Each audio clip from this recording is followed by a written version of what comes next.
ایک بات اور کرنے لگا ہوں، ذرا سخت ہے پر چونکہ مضمون ہے تو مضمون بیان کرنا فرض ہے۔ جانوروں کو لڑانا حرام ہے۔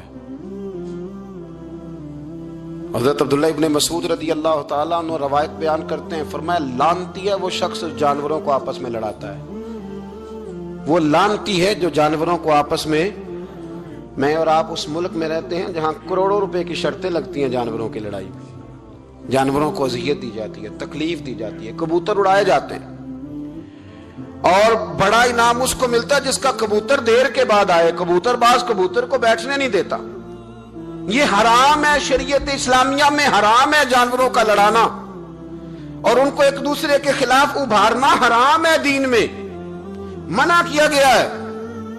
آپ جانور کو اگر پالیں گے بھی تو اس حد تک پالیں گے کہ جس حد تک اس کو کسی اذیت میں مبتلا نہ کیا جائے۔ کتوں کی لڑائی کرائی جاتی ہے، مرغوں کی لڑائی کرائی جاتی ہے، جانوروں کو اذیت پہنچتی ہے، بیلوں کی لڑائی ہوتی ہے، سینگ ٹوٹ جاتے ہیں، لہو اتنا بہتا ہے جانوروں کا کہ دیکھا نہیں جاتا، لیکن سامنے بیٹھنے والے تالیاں بجا رہے ہیں۔ یہ تو بڑے سخت دل لوگوں کے رویے کہ جانور کا خون بہ رہا ہے اور آپ تالیاں بجا رہے ہیں۔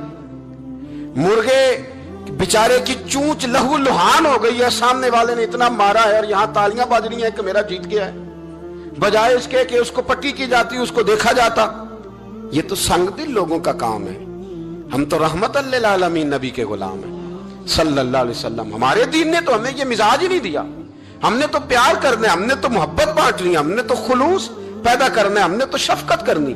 جانور پر رحم کھایا جائے گا، اس کا خیال رکھا جائے گا۔ پھر آگے چلیے، میرے نبی پاک علیہ الصلوۃ والسلام نے جانور سے اس کے بچوں کو جدا کرنے سے منع فرمایا۔ جب تک بچے کو ماں کی ضرورت ہے اسے جدا نہیں کیا جائے گا، جب تک وہ دودھ پیتا ہے اسے جدا نہیں کیا جائے گا، جب تک چڑیا کا بچہ بھی چھوٹا ہے اور اس کی ماں اس کے لیے دانہ لے کے آتی ہے تو اسے ماں سے جدا نہیں کیا جائے گا، اس کے جذبات کا، احساسات کا خیال رکھا جائے گا۔ یہاں تو میرے دیہاتوں کے جو بڑے سمجھدار قسم کے، سمجھدار چودھری قسم کے لوگ ہیں، ان کا بھی جب بہو سے اختلاف ہوتا ہے تو کہتے ہیں اس کے بچے رکھ لو، یہ جب خود روئے گی تو لوٹ کے آ جائے گی۔ جس محبوب نے جانور سے اس کے بچے جدا کرنے سے منع کیا، ماں سے بچے جدا کر رہا ہے۔ اور سیانے لوگ اور کچھ میکے بھی ایسے ہیں، میکے بھی، وہ کہتے ہیں بیٹے تو آ جا اور بچے واپس کر دے، اس لیے کہ بھئی ہمارا نہیں ان سے نظام چلے گا، بچے ان کے ہیں تو ان کو دے۔ یا کتنا ظلم ہے۔ سیانا انسان ہو کے یہ بات کر رہا ہے، سمجھدار ہو کے، عقل مند ہو کے، ذی شعور ہو کے، دعویٰ ہے اس کی بزرگی کا۔ نبی رحمت علیہ السلام کی غلام حضرت ابو ہریرہ رضی اللہ تعالیٰ عنہ فرماتے ہیں، مشکات میں موجود ہے، فرمایا کہ چڑیا آئی اور آ کے میرے نبی کے کندھوں پہ بیٹھ گئی۔ جانے اس چڑیا نے کیا کہا کہ محبوب کی آنکھوں میں آنسو آ گئے، حضور روئے اور فٹافٹ حضور اٹھے، فرمایا کون اس کے بچے اٹھا کے لایا ہے؟ کس نے اس کے بچے اٹھائے؟ کون ہے؟ جلدی بتاؤ۔ تو حضرت ابو ہریرہ کہتے ہیں کہ صحابی ہے کہ یا رسول اللہ مجھے ذرا پسند آ گئے تھے تو میں اٹھا لایا ہوں۔ حضور نے فرمایا اسے واپس کر دے، ورنہ یہ میری بارگاہ میں شکایت کر رہی ہے تو قیامت میں بھی تیری شکایت کرے، اور جا وہیں رکھ کے آ جہاں سے تو اٹھا کر کے لایا تھا۔ میرے دوستو، دین اتنے اعلیٰ حقوق بیان کرے جانوروں کے اور انسان اس سے آگے بڑھ کے انسانوں کے ساتھ سلوک کرے۔ محمود غزنوی کا نام تو آپ حضرات نے سنا ہے۔ محمود غزنوی کے جو باپ تھے ان کا نام تھا سبکتگین۔ سبکتگین ایک آدمی کے غلام تھے، مزدوری کرتے تھے، کسی کے ہاں ملازم تھے، شکار کے بڑے شوقین تھے۔ فرماتے ہیں کہ میں تنخواہ تھوڑی کم لیتا تھا اپنے آقا سے اور اسے کہتا تھا کہ ہفتے میں ایک چھٹی مجھے ضرور دینی ہے، میں نے شکار کھیلنا۔ اور یہ بھی یاد رکھ لیں کہ شکار ضرورت کے لیے کھیلنا جائز ہے، شوق کے لیے کھیلنا جائز نہیں ہے۔ آپ شوق کے لیے جانور مار کے گھر آ گئے، شوق کے لیے جانور مارا اور گھر آ گئے۔ معاذ اللہ تعالیٰ ایسے بھی شہزادے ہیں سیاستدانوں کے، سیٹھوں کے، نوابوں کے، جو کہتے ہیں کہ ابھی وہ کوئی کھانے کے لیے تھوڑی شکار کر رہا ہے، وہ تو نشانہ پکا کر رہا ہے اپنا۔ معاذ اللہ نشانہ سمجھ کے جانور کو مارا جائے گا۔ اور یہاں تک باتیں سننے میں ملتی ہیں کہ جانور باندھا جاتا ہے، اس پہ نشانہ کیا جاتا ہے۔ رسول پاک علیہ السلام نے لعنت فرمائی ایسے شخص پر جو بندے جانور پر نشانہ لگاتا ہے۔ یہ ہمارے شوق ہیں، یہ بڑائی کی علامت ہے۔ چار پیسے آئے ہیں تو لوگوں نے یہ شوق پال لیے، اور بے دریغ جانوروں پر لوگ بندوقیں اٹھائے گھومتے ہیں۔ سنو،